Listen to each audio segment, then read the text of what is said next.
Tag und endlich können wir wieder ein bisschen zusammen singen. Los mal! Es ist doch immer wieder schön. Ich liebe es, hier im Gaffel am Dom zu spielen, weil die Atmosphäre so richtig zum Anfassen ist. Die Leute haben einfach Lust zu singen und dabei ist es völlig egal, wo die herkommen, was sie in der Tasche haben. Hier kommt eine ganze Menge verschiedener Menschen zusammen und hat ein Ziel, nämlich eine gute Zeit zusammen zu haben. Und der Gaffelchor singt: Ich bin ein Marielle.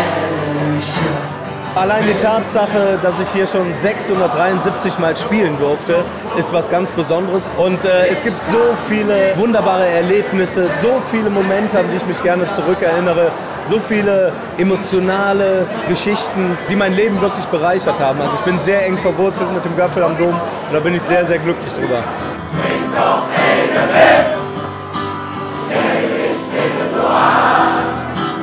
Du stehst hier die ganze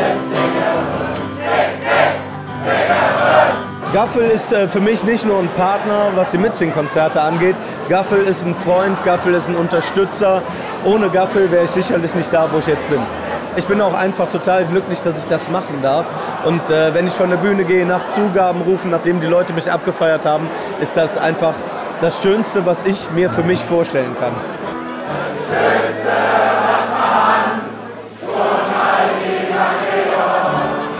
Ihr seid großartig! Danke fürs Mitsingen! Hey!